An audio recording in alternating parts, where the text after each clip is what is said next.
I asked you guys for your input on whether this draft series should continue in the last installment, and the response from you was overwhelmingly yes, so as requested, we're back.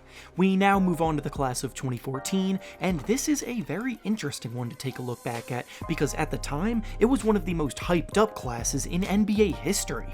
The top of this draft supposedly had several future superstars, but as we look at it now, things have definitely not worked out that way for quite a few of the players, while others have actually proven to be pleasant surprises. Before we get started though, make sure to like the video and subscribe to the channel, as all support is very much appreciated. Now with that being said, let's begin.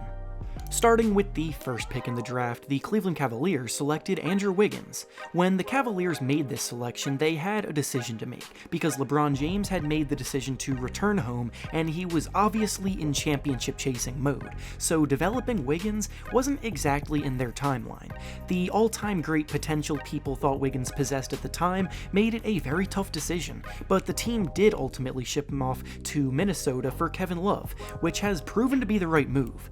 Love played a vital role on the Cavaliers' playoff runs and 2016 championship, while Wiggins has established himself as a problematic, empty numbers guy who struggles on defense and doesn't exactly impact winning basketball. At his best, he can be a good scorer, but overall, he's nowhere near close to the player that many thought he could be.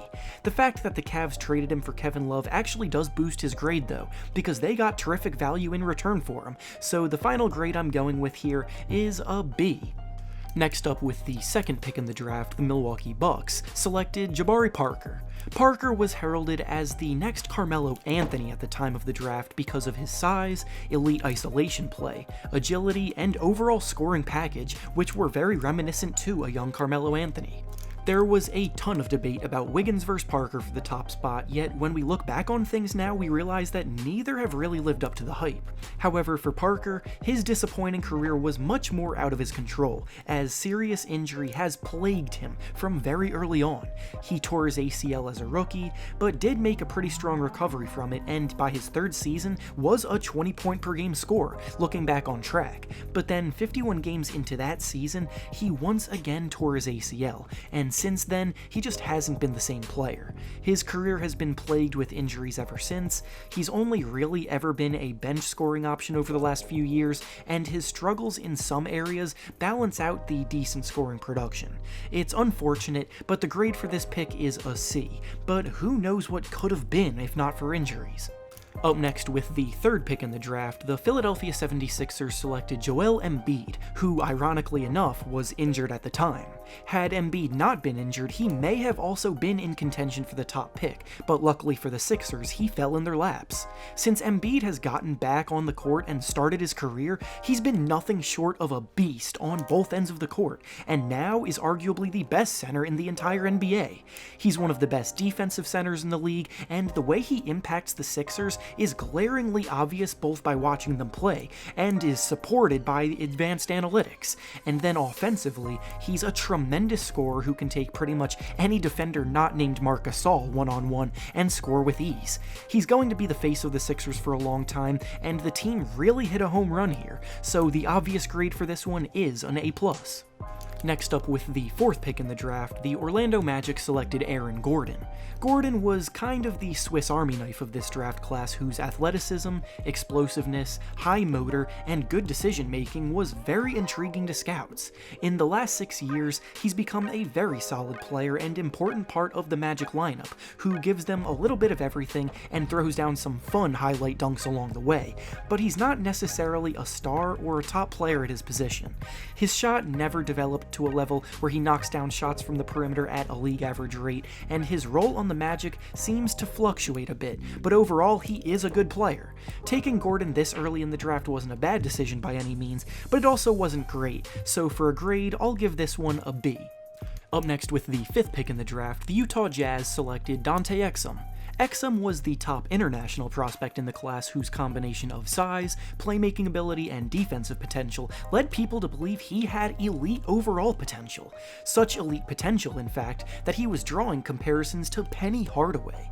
However, like Jabari Parker, his career has been plagued with injuries year in and year out, leading him to miss significant time almost every year he's played. His offensive game even now hasn't developed all that much in 6 years, but his defense is solid overall. However, all in all, he hasn't come close to producing like a top 5 pick should, and unlike Jabari, he never even flashed the potential of future stardom at any point, so you can't really wonder what if. The grade here is a D, being more disappointing than others. Next up, with the 6th pick in the draft, the Boston Celtics selected Marcus Smart. Smart's a player that you can't simply take a look at the box scores to understand how important he has become to the Celtics, because honestly, he's the heart and soul of the team. He plays his heart out on defense and is legitimately one of the best perimeter defenders in the league, and offensively, while he is very streaky, he's a big game player that shows up in key moments. Smart was a difficult prospect to analyze because a lot of what he brings is tough to mark down in a scouting report, but if you asked the Celtics if they would change their pick looking back, they wouldn't hesitate to say no. This one gets a grade of an A, being a very strong selection. Up next, with the 7th pick in the draft, the Los Angeles Lakers selected Julius Randle.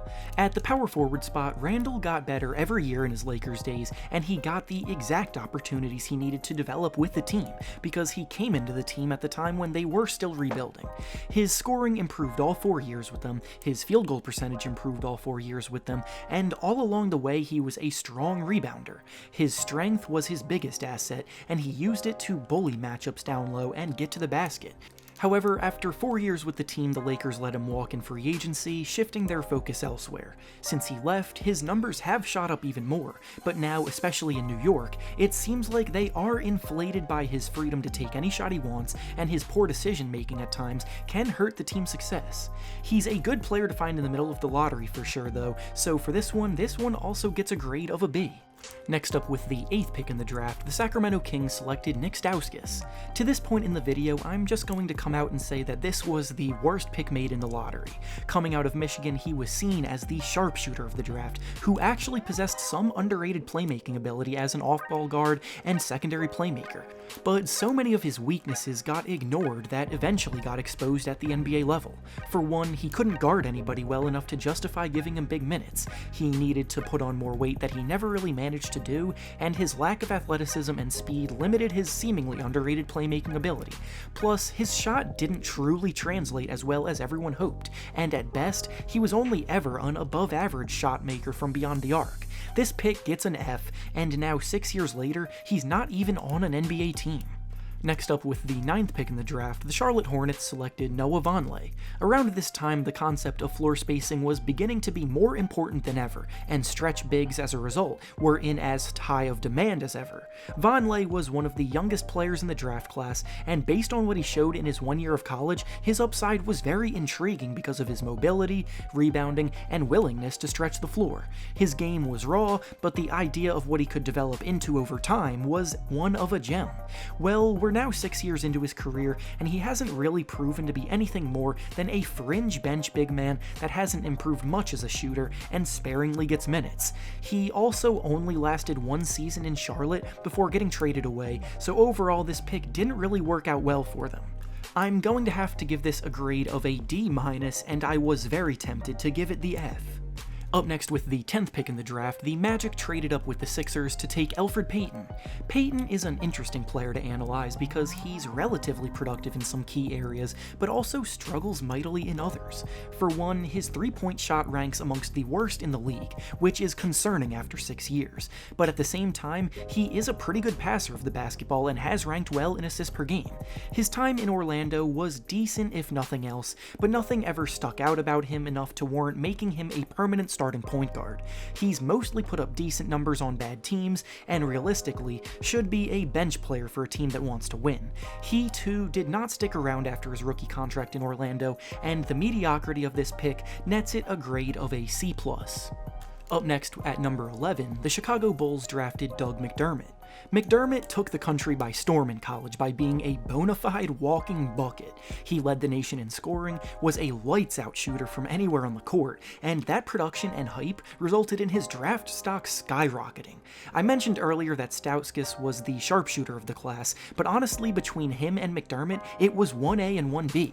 In the NBA, things have died down a good deal for him, and he's settled into a role off the bench as a shooter pretty much everywhere he's played. Realistically, he probably never should have been taken in the lottery because his ceiling was always pretty low, but he does his role well. This one gets a grade of a C-, being decent but not worthy of a lottery pick. Next up at number 12, the Philadelphia 76ers traded down with the Magic, as mentioned earlier, to take Dario Saric. Saric didn't come over from playing overseas until 2 years later, but when he did come, he provided excellent versatility to the team at the power forward spot. For a big man, he's highly skilled and can pass well for his position, score in the post, and shoot from the perimeter. He was a very good complement alongside Ben Simmons and Joel Embiid during their first playoff run, and all in all, is an above-average player at the position.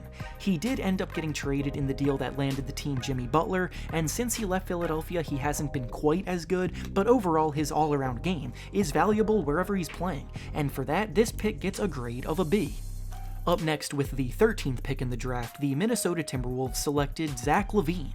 With all of the players we've discussed so far and knowing what we know now, landing Lavine at the end of the lottery was like striking gold. At the time of the draft, he was still pretty unpolished offensively, but his explosive athleticism and untapped scoring potential should probably have been more enticing for NBA GMs. In his 3 years in Minnesota, his scoring improved tremendously every year, but then after that third year, he got traded to Chicago in a package for Jimmy Butler, where he is now a borderline all-star. After once being known as just a dunker, he now puts up 26 points per game relatively efficiently and still gives the fans those highlight dunks they love him for. This one definitely gets an A+ grade because of the fact that in a redraft he would without question be taken much earlier. And finally, the last pick of the lottery was made by the Phoenix Suns, and with it, they selected TJ Warren. Warren is one of the most underrated players in the league, to be completely honest, and his production might surprise you if you haven't followed him closely. In his time in Phoenix, he developed into a near 20-point-per-game scorer, while shooting 50% from the field pretty much year in and year out, and his fluid mid-range game and isolation scoring ability make him perfectly built to be thriving as a third option on a team. The back end of this year's lottery proved to be pretty solid talent-wise, and to close things out, this pick gets a solid grade of an A-. And with that being said, that's all I have for you today. Make sure to like the video, subscribe to the channel, and comment down below how you would grade these picks. Thanks for watching, and I'll see you all next time.